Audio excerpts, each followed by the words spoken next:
What do you think about sports like tennis and football, who says, oh, doping is about cycling, we are okay, we are clean, we don't have to dope ourselves, it's not such a demanding sport, and there are not much controls, they are just treated like lightly.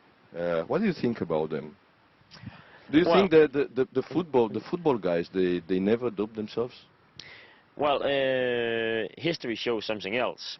And obviously, if you have 11 guys running around in the field and they can run full for 90 minutes, at the end of the day, you will have a big advantage. And they can run faster, they can jump higher, they're stronger.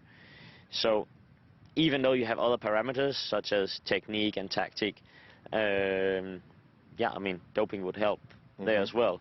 Have you seen some football teams that were strange to you, the way physically they behave?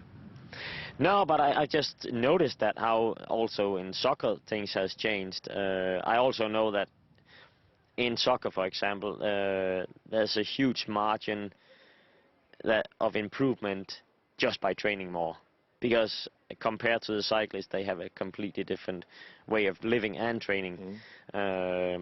So just by training more, they would be better athletes. But L'Équipe said that in the Cerebro Dr. Fuentes, there are also some football players, some tennis players, some athletes, or all kinds of sports. So that's saying another thing about all these sports. But nobody wants it to come forward with these names, huh?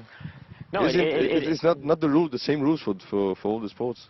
No, it's true, and they did found 250 blood bags, and only half of them were identified for the cyclist. And you know, it leaves you a little perplexed about this situation. Like, why is this happening to cycling, and why are other sports just going free? Obviously, it's very convenient for the other sports that cycling is a scapegoat and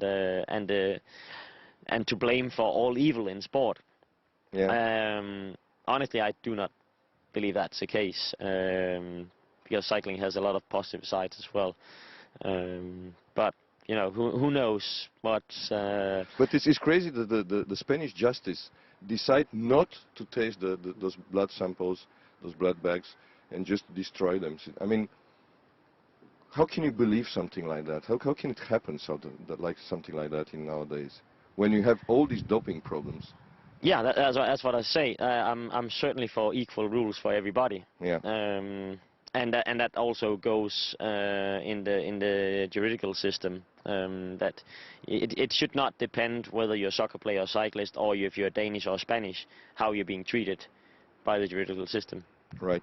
Why did you came forward to recognize the fact that you were taking legal substances, specifically name them and everything after such a long time ago, and why now?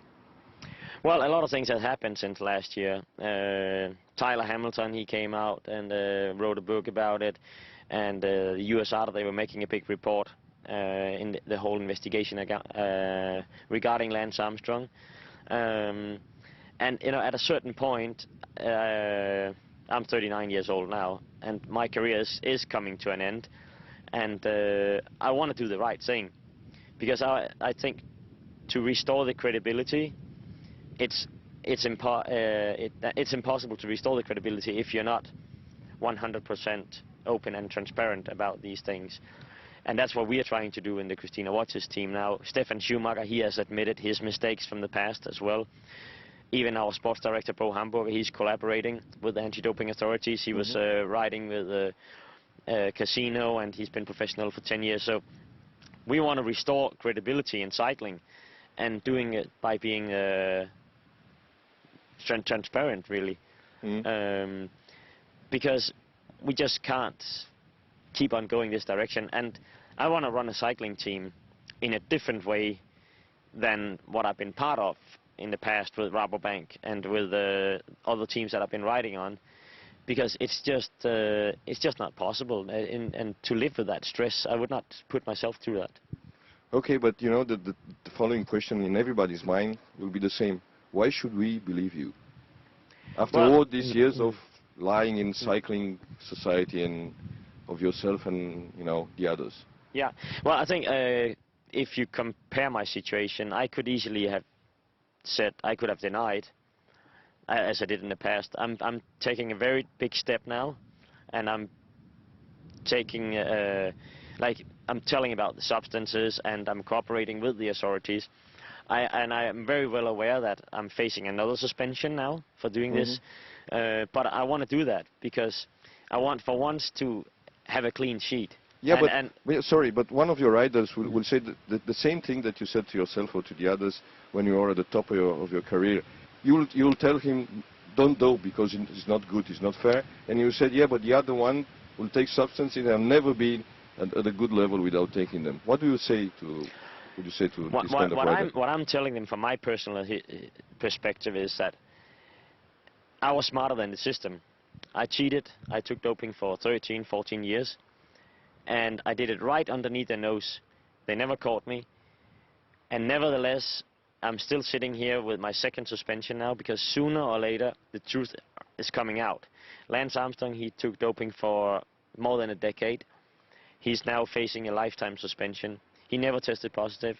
Sooner or later, the truth is coming out, and it's coming up from behind and putting its hand on your back. And it's, believe me when I'm saying, it's not a nice situation. It's really terrible to be in this situation here. Ask Floyd Landis and ask Tyler Hamilton, and for myself, I can tell that I've been going through a very, very bad patch in my life.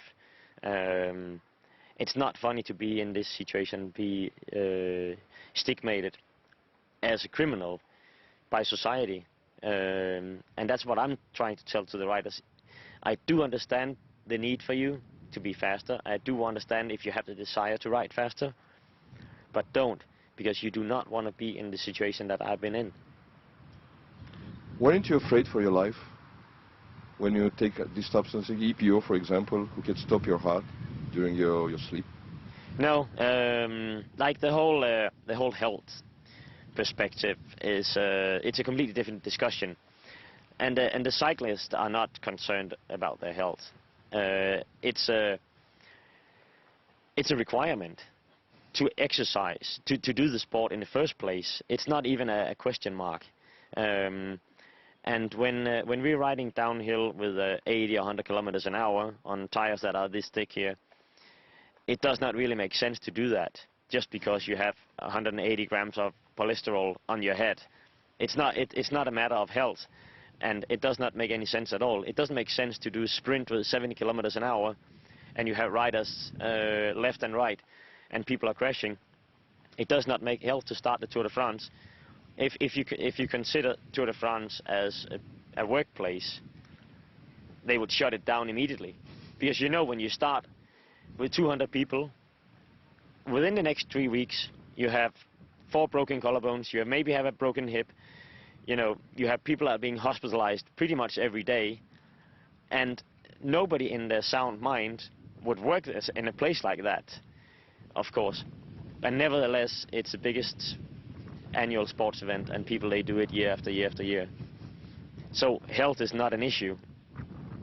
Michael, thank you very much.